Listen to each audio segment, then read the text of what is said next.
আজ আমি পটল ভাপা করে দেখাবো। পেঁয়াজ, আদা, রসুন এগুলো ছাড়াই আবার অল্প তেলে কিভাবে পটল ভাপা করা যায়। এই রেসিপিটা আমার মায়ের হাতের, মায়ের থেকেই শেখা। এইভাবে পটল ভাপা করলে খেতে খুবই সুস্বাদু হয়।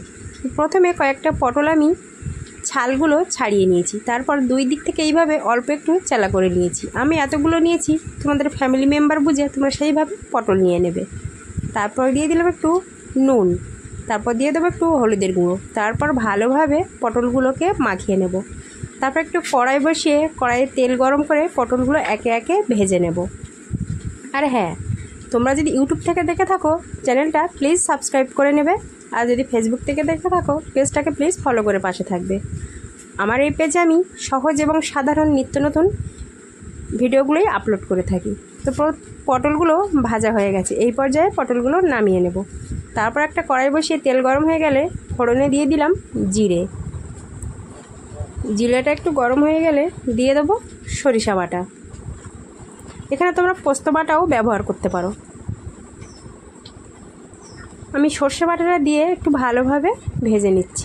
তারপরে দিয়ে দিলাম স্বাদ মতো, বা তোমরা যেমন খেতে পছন্দ করবে, ঝালের গুঁড়ো। তারপর দিয়ে দিলাম হলুদের গুঁড়ো, তারপর দিয়েছি স্বাদ মতো নুন, দিয়েছি ধনিয়া গুঁড়ো আর জিরে গুঁড়ো।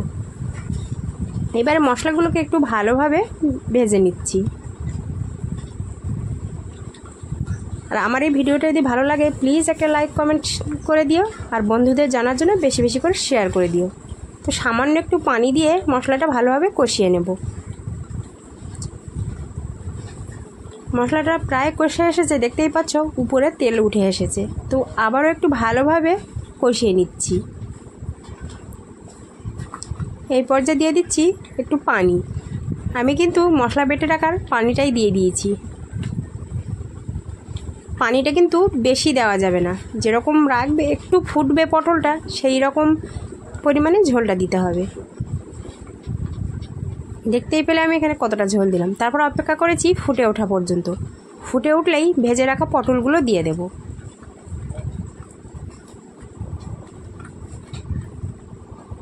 আমি সমস্ত পটলগুলো এখানে দিয়ে দিচ্ছি। পটলগুলো দেওয়া হয়ে গেলে ভালোভাবে একটু নাড়িয়ে দিচ্ছি।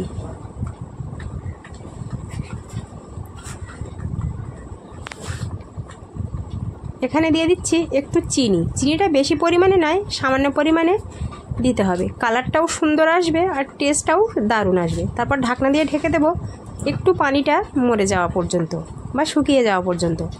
দেখতেই পাচ্ছ ঝোলটা কতটা থকথকে হয়ে এসেছে আর উপরে তেলটা ভেসে এসেছে। কত সুন্দর লোভনীয় দেখতে লাগছে। তা তোমরা প্লিজ বাড়িতে ট্রাই করো, আর ট্রাই করার পর কেমন হলো আমাকে কমেন্টে জানিও। আমাদের রেডি, এবার সার্ভ করার পালা। তো আসসালামু আলাইকুম আর খোদা হাফেজ।